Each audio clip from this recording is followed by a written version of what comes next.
Mm. Hey, hey, hey, hey, hey, hey. Hey, everybody, it's Rochelle Shaw, author of The $1 Million Equation, and I cannot believe that I don't have one sitting here next to me. But of The $1 Million Equation of Jack Paar, how to build $1 million business in Las Vegas without the casinos, and the $1 Million Equation for doctors, and the new one, which is coming up, which is the $1 Million Equation for startups. So, hey, I'm also the Money Honey from our local Fox 5 here in Las Vegas. And if you're here in Las Vegas, tune in Monday, 9:15. I'm doing a segment on what things you should buy in July instead of waiting till Christmas. And that's going to be fun too. I'll do a Facebook Live before so that you can see me going on. And I'm speaking here in Vegas too at the Sellers Playbook. And that one is Friday the 28th, July 28th. So if you're in or around Las Vegas, come check me out and we'll have a great time. But today I want to talk to you about the 7 things that I believe that winners do daily in order to win. Because I watch, every day I go, what in the world is going on?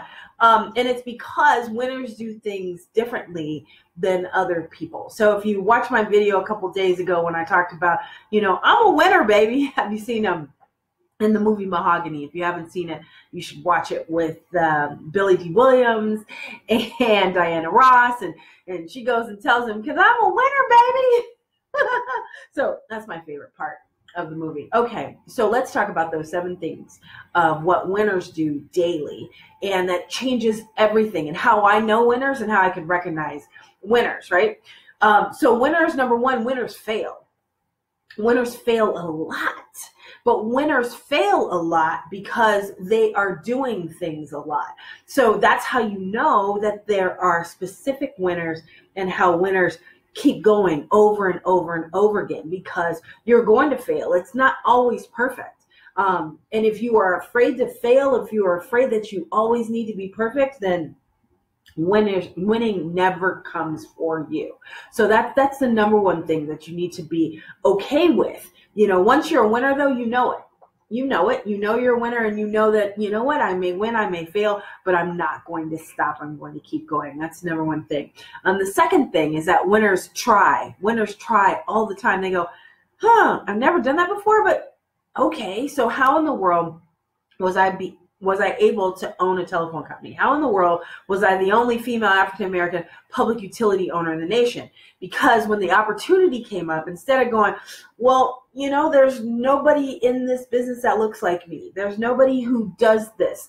Maybe not. I'm going to wait and I'm going to read a book, or I'm going to go back to college and get certifications. Yeah, that's not what I did. I decided to try.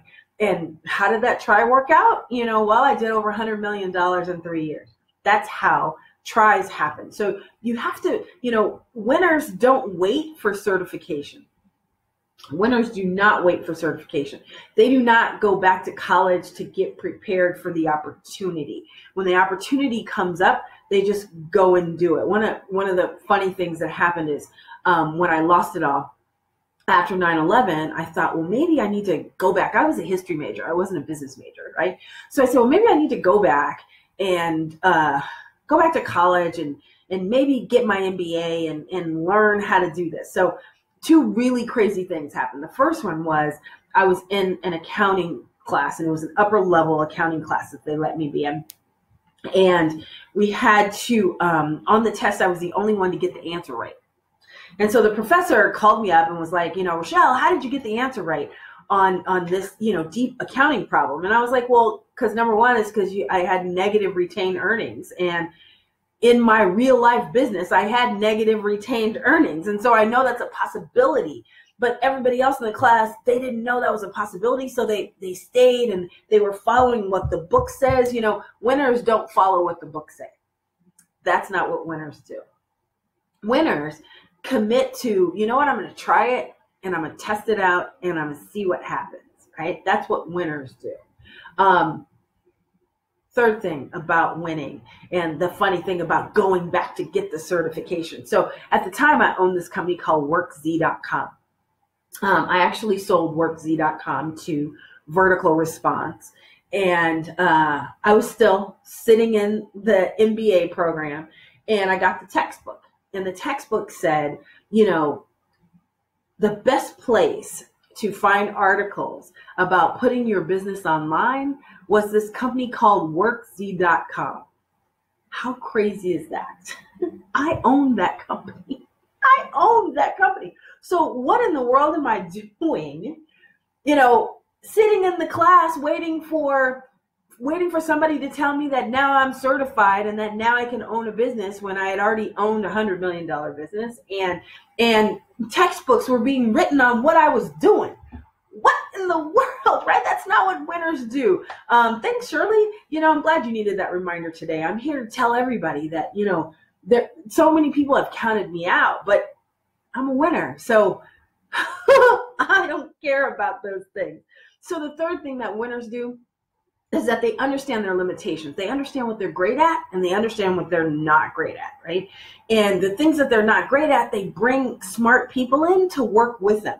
So if you're not collaborating with people who are smarter than you, if you're the smartest person in the room, I know you've heard this so much before, but this MDE summer tour that I went out on, the book summer tour that I went out all around the country and met so many entrepreneurs, I met so many who were frustrated because they were no longer the smartest person in the room. And they were mad at me. I had one that was yelling at me, and I was like, why are you yelling at me? Could you stop yelling at me? Yeah, but it was because he was so used to being the smartest person in the room. So that's not what you want. You want to be in the room with people who are smarter than you, who can teach you. And so winners understand their limitations. Know that. All right, number 4. What's the fourth thing that winners do? Winners work with other winners, right? So when you have people around you not winning, that's really annoying. And you go, time to go. So I only work with winners. So I work to your implementation level. As long as you're implementing, if you walk, I walk. But if you run, then I run with you and I go, okay, let's go. Let's build it faster, faster, faster. Because I've got a million things in my head to help you build your $1 million business. But boy, it's so annoying if we can't even get past, you know, a couple of things that you won't do and that you won't do efficiently. So winners only work with other winners, and that's how you know that. All right, the fifth thing is that winners don't allow foolishness. Okay, so they call out when you're being foolish. They go, no, that's not how this works. And so many of my private clients, you know, they don't like that, but they actually have grown to accept it. And now they send me notes and say, you know what, Rochelle, thank you so much for telling me, for calling me out on my foolishness. Number 6, winners may not call you out on your foolishness, even though I do. Okay. But they definitely move out of the way. So if you notice that you had other entrepreneurs that used to be in your group that have now, they're not in your group anymore because they moved on to the next group and the next group, is because they were watching some foolishness and they were like, yeah, can't do that anymore. Can't do that anymore. So if you're the one who's the winner and you notice foolishness, it's time for you to move on. It's time for you to say, I love you and I'm going to lovingly release you from being in my inner circle, because you can't have them there if they've got foolishness going on. Yeah. All right. And the number 7 thing, the last thing that I know from the bottom of my heart is that winners do. Winners implement. D-O. They implement every single day. If they do it once, they do it 100 times. They do it until it gets better. They don't just do it one time and go, you know what? This doesn't work. You know, I was talking to somebody the other day about, they were like, hey, Rochelle, you know, I see you online all the time, and now you're doing videos all the time. And I was like, yeah, you know why? Because I took the emotion out of it. I'm just talking to my friends. I'm just talking to you right now. I don't care if anybody watches it. For the first couple, I just took that piece off of there so that it didn't show up on my computer. And then, especially when I was doing it on my phone, I couldn't see it anyway because I didn't have my glasses. So I couldn't see if anybody was watching, if anybody was giving me thumbs up, if anybody was giving me high fives. I couldn't tell. But because of that, I kept doing it and I kept doing it and I kept doing it. And so real winners never give up. You know, you don't have to restart if you stop quitting. Okay. You know, I know you've seen that meme all over, but that's like the main one that's in my house all the time. So I also have an office that's full of, you know, my awards, of the things that I've done, of the articles, so that it reminds myself that I'm a winner. You know, if you're not starting off your day filling yourself up with all the things that make you feel like a winner, then you will allow those crazy, funky people that are outside of you to tell you that you're not a winner. And I'm done with that. I don't know about you, but I'm done with that. So if you have any questions about, you know, why things aren't working, or why you're not winning in a couple of areas, I would suggest that you start with these 7. You know, number 1, winners fail. It's okay to fail. How you deal with failure will determine if you ever get to deal with success.